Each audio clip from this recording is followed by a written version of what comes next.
അപരിഷ്കൃത ജനതയിൽപ്പെട്ട ഒരു മനുഷ്യന്റെ രചനയാണോ ഖുർആൻ? വിശുദ്ധ ഖുർആനും ആധുനിക ശാസ്ത്ര സത്യങ്ങളും പരസ്പരം വിരുദ്ധ ആശയങ്ങളാണോ സമർപ്പിക്കുന്നത്? അല്ല, ഒരിക്കലുമല്ല. പ്രശസ്തനായ ശാസ്ത്രജ്ഞൻ ആൽബർട്ട് ഐൻസ്റ്റീൻ പറയുന്നു, മതമല്ലാത്ത ശാസ്ത്രം വികലമാണ്, ശാസ്ത്രമില്ലാത്ത മതമോ അന്ധത നിറഞ്ഞതുമാണ്.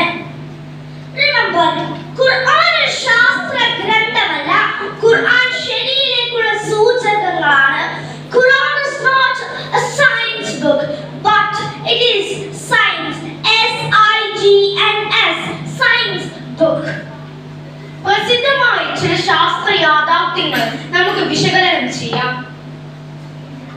ആദ്യമായി ആസ്ട്രോണമി അഥവാ ജ്യോതിശാസ്ത്രത്തെ പറ്റി നമുക്ക് പഠിക്കാം. 1970 പ്രപഞ്ചോത്പത്തിയെ സംബന്ധിച്ചുള്ള ഗവേഷണങ്ങൾ ചില ശാസ്ത്രജ്ഞന്മാർ നടത്തി.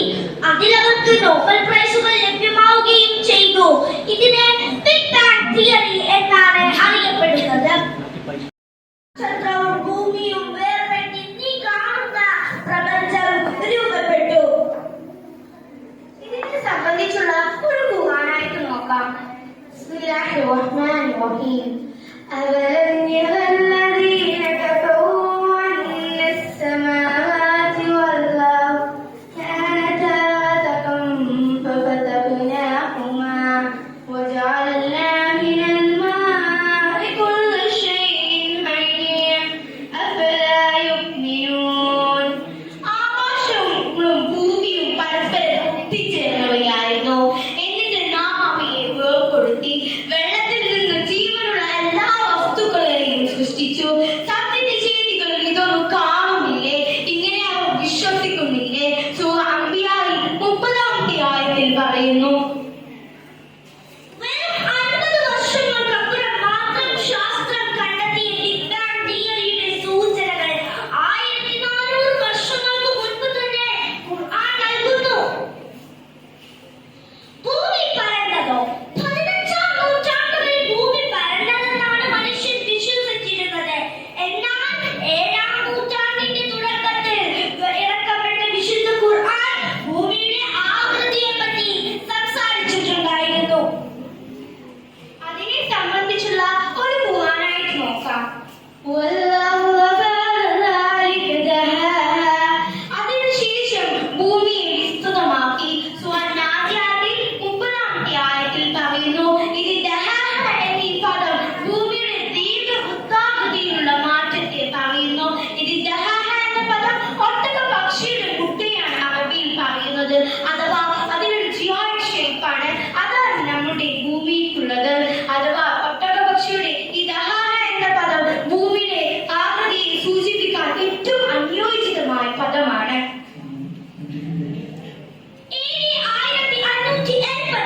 ഫ്രാൻസിസ് ഡാർക്കെ എന്ന നാവികൻ ഭൂമി ഉരുണ്ടതാണ് എന്ന് ആദ്യമായി അഭിപ്രായപ്പെട്ടു. ഇദ്ദേഹം ഭൂമി മൊത്തം കപ്പലിൽ ചുറ്റിക്കൊണ്ടാണ് ഭൂമി ഉരുണ്ടതാണെന്ന് അഭിപ്രായപ്പെട്ടത്.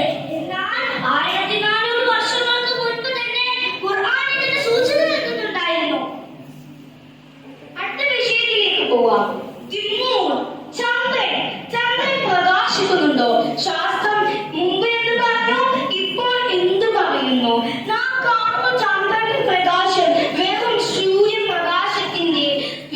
സൂര്യപ്രകാശത്തിന്റെ പ്രതിഫലനം മാത്രമാണ്. 1400 വർഷങ്ങൾക്ക് മുമ്പ് തന്നെ ഖുർആൻ നമുക്കിത് പറഞ്ഞു തരുന്നുണ്ട്. ഇതിനെ സംബന്ധിച്ചുള്ള ഒരു ഖുർആനായിട്ട് നോക്കാം.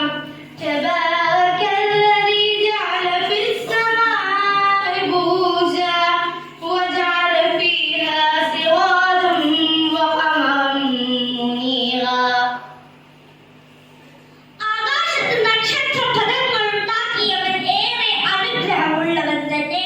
അവൻ അതിൽ ജ്വലിക്കുന്ന വിളക്ക് സ്ഥാപിച്ചിരിക്കുന്നു, അഥവാ സൂര്യനെ സ്ഥാപിച്ചിരിക്കുന്നു, പ്രകാശിക്കുന്ന ചന്ദ്രനെ സ്ഥാപിച്ചിരിക്കുന്നു. സൂറ അൽ ഫുർഖാനിലെ 61-ാമത്തെ സൂക്തം നമ്മെ ബോധപ്പെടുത്തുന്നു. സൂര്യൻ അതിന്റെ സ്വന്തം അച്ചുതണ്ടിൽ കറങ്ങുന്നുണ്ടോ? ഉണ്ട് എന്ന് ഖുർആൻ അന്നേ സൂചന നൽകി. പക്ഷേ ശാസ്ത്ര ലോകത്തിന് അത് അറിയാൻ കഴിഞ്ഞത് ഈ അടുത്ത നൂറ്റാണ്ടുകളിൽ മാത്രമാണ്. ഒരു ഗ്രഹണം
ഖുർആനിലെ നുതുഫ, അലക, മുവ എന്നീ പ്രയോഗങ്ങൾ ആധുനിക ശാസ്ത്രജ്ഞന്മാരെ പോലും അത്ഭുതപ്പെടുത്തി.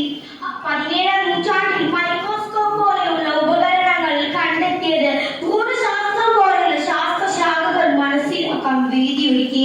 ഇത് ഖുർആൻ ഒരു ദൈവിക ഗ്രന്ഥം എന്നതിനുള്ള തെളിവല്ലാതെ മറ്റെന്താണിത്? World-famous embryologist Professor and Dr. Kate Moore researched the words of the Quran related to various embryonic stages of human being and the statement about that was. Toronto യൂണിവേഴ്സിറ്റിയിലെ മനുഷ്യശാസ്ത്ര വിഭാഗത്തിന്റെയും ഭ്രൂണശാസ്ത്ര വിഭാഗത്തിന്റെയും തലവനായ ഡോക്ടർ കെയ്റ്റ് മോറെ തന്റെ ഗവേഷണങ്ങൾക്കൊടുവിൽ പ്രസ്താവിച്ചു. ഭ്രൂണശാസ്ത്രത്തെ പറ്റി 7ാം നൂറ്റാണ്ടിൽ തന്നെ ഇത്രയും വിശദമായി പ്രതിപാദിച്ച വിശുദ്ധ ഖുർആൻ ഒരു ദൈവിക രചനയാവാനേ തരമുള്ളൂ.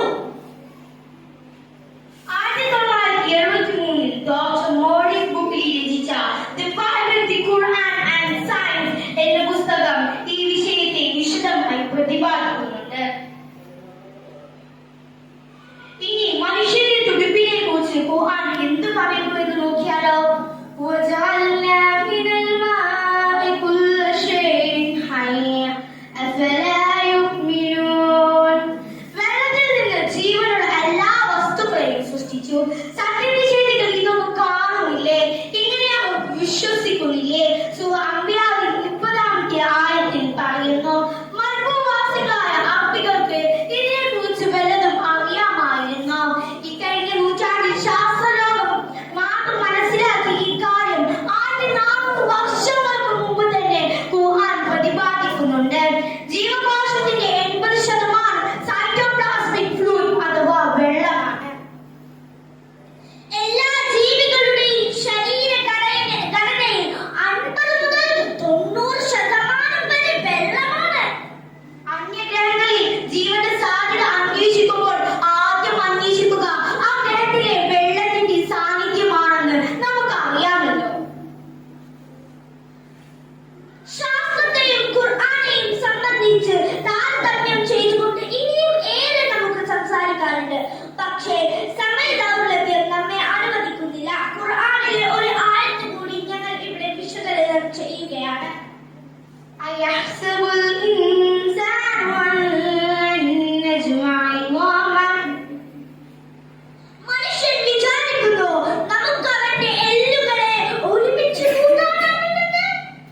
بلى قادرين على أن نسوي بنانه. എന്നാൽ നാം അവന്റെ വിരൽ തുമ്പ് പോലും കൃത്യമായി നിർമ്മിക്കാൻ പോകുന്നവനാണ്. നമ്മൾ മരിച്ചു കഴിഞ്ഞാൽ, നമ്മുടെ ഭൗതിക ശരീരം മറവു ചെയ്തു കഴിഞ്ഞാൽ, നമ്മുടെ അസ്ഥികളും മറ്റും ദ്രവിച്ചു കഴിഞ്ഞാലും ന്യായവിധിയുടെ നാളിൽ സർവശക്തനായ അല്ലാഹുവിന് നമ്മെ എങ്ങനെ പുനഃസൃഷ്ടിക്കാൻ കഴിയും എന്ന സത്യനിഷേധികളുടെ ചോദ്യത്തിന് അല്ലാഹു നൽകിയ മറുപടിയാണ് ഈ വചനങ്ങൾ. നിങ്ങളെ കൃത്യമായി പുനഃസൃഷ്ടിക്കാൻ കഴിയുമെന്ന് മാത്രമല്ല, നിങ്ങളുടെ വിരൽ തുമ്പ് പോലും കൃത്യമായി സൃഷ്ടിക്കാൻ കഴിവുള്ളവനാണ് അല്ലാഹു. Yes, we are able to put together in perfect order the very tips of his fingers. പ്രിയപ്പെട്ടവരെ, വിശുദ്ധ ഖുർആൻ മനുഷ്യന് ശാസ്ത്രം പഠിപ്പിക്കാൻ ഇറക്കപ്പെട്ട ഒരു ഗ്രന്ഥമല്ല. മനുഷ്യന് സന്മാർഗം കാണിക്കുക എന്നതാണ് അതിന്റെ ലക്ഷ്യം. എന്നാൽ ലോകത്തുള്ള ഒരു പ്രപഞ്ച രഹസ്യവും അറിവും പരിശുദ്ധ ഖുർആനിന് എതിരാവുക അസംഭവ്യമാണ്. കാരണം അത് സർവ്വലോക രക്ഷിതാവായ അല്ലാഹുവിന്റെ വചനങ്ങളാണ് അതിലുള്ളത്. ഞങ്ങളെ ഇതുവരെ ശ്രമിച്ച പ്രിയപ്പെട്ട ജഡ്ജസ്, അധ്യാപകർ, സഹപാഠികൾക്ക് ഞങ്ങളുടെ നന്ദിയും കടപ്പാടും രേഖപ്പെടുത്തുന്നതോടൊപ്പം ഞങ്ങൾക്ക് ഖുർആനും ആധുനിക ശാസ്ത്ര